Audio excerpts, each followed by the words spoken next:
Hello YouTube family, Radhe Radhe. কেমন আছো সবাই?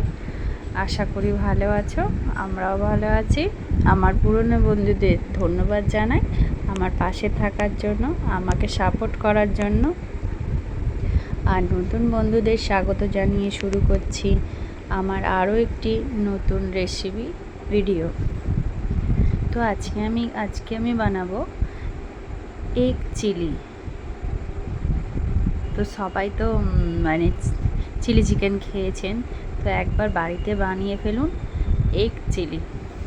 তো খুব ভাতের সঙ্গে বা রুটির সঙ্গে খুব ভালো, খুব টেস্টি, একবার বানিয়ে দেখবেন। তো কড়াটা গরম হয়ে গেছে, হয়ে যাবার পর এর মধ্যে দিয়ে দিয়েছি আমি এতে 3টে ডিম দিয়েছি, একটু শুধু নুন দিয়েছি। তারপরে ডিমটা ভাজা ভাজা হয়ে গেছে, আমি তুলে নিয়েছি। কড়াইতে তেল ফের দিয়ে এতে আমি ডালচিনি এলাচ দিয়েছি, গোটা জিরে দিয়েছি, আর 4-5টা মতো মেথি দিয়েছি, আর আর আর 4-5টা দিয়েছি, মৌরি দিয়েছি, আর কিছু দিন এর মধ্যে। এটা ভেজে নিয়েছি।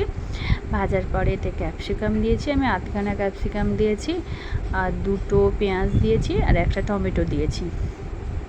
দেখো, তো এটা ভেজে নিয়ে এর মধ্যে এটা হালকা করে নুন দিয়ে দেবো, যাতে একটু হালকা নরম হয়ে যায়। হয়ে গেলে আমি এর মধ্যে একটু হলুদ দিয়ে দিয়েছি কালারটা আসার জন্যে। তো দেখো, এটা হালকা করে ভেজে নেব।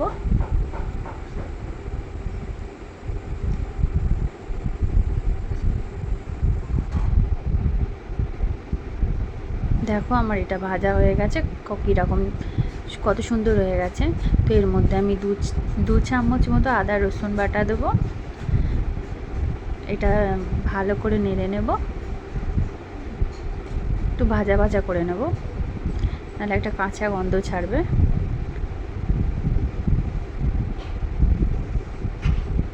দেখো, আমার ভাজা ভাজা হয়ে এসছে।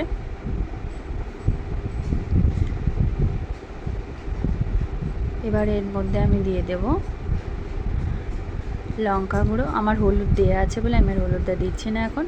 2 চামচ লঙ্কা গুঁড়ো দিয়েছি, আর 1 চামচ কাশ্মীরি লঙ্কার গুঁড়ো দিয়েছি। আর এটা দিয়ে একটু সমেত নেড়ে নেবো আমি এটা। তারপরে দেখো,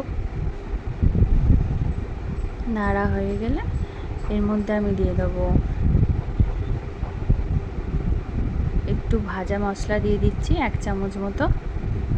এটা দিয়েও একটু নেড়ে নিচ্ছি। দেখো, মশলাটা আমার তৈরি হয়ে গেছে। এর মধ্যে 1 চামচ দিয়ে দেবো সয়া সস, 1 চামচ চিলি সস দেবো, আর 2 চামচের মতো টমেটো সস দেবো। আর কর্নফ্লাওয়ারটা আমি ঠান্ডা জলে আগে থেকেই গুলে রেখে দিয়েছি।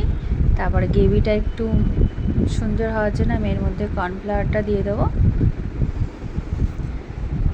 ঘন হবে। দেখো, আমি ডিমটা অ্যাড করে নিয়েছি এর সঙ্গে। এবার এটা দিয়ে নেড়ে নেব। দেখো, এরকম করে করবে, মানে এত ভালো খেতে লাগবে, অসাধারণ। একবার খেলে বারবার খেতে ইচ্ছা করবে। দেখো, আমি টমেটো সস মিশিয়ে নিচ্ছি।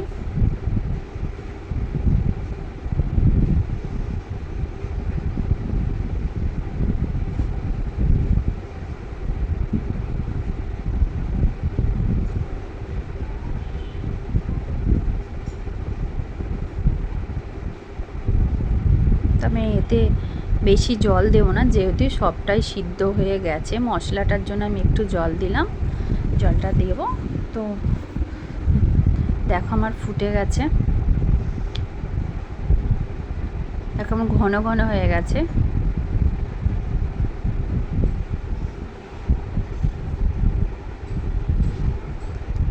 দেখো, আমার এটা রেডি হয়ে গেছে, হয়েই পুরো এসছে। আমি গ্যাসটা অফ করে দেব। তো এইভাবে একবার ট্রাই করে দেখো, খুব ভালো খেতে লাগবে। একবার নয়, বারবার খেতে ইচ্ছা করবে, আঙুল চেটে খাবে। কারণ মানে রুটি কিংবা ভাত কিংবা পরোটা যাই দিয়ে খাবে, খুব দারুণ একটা রেসিপি।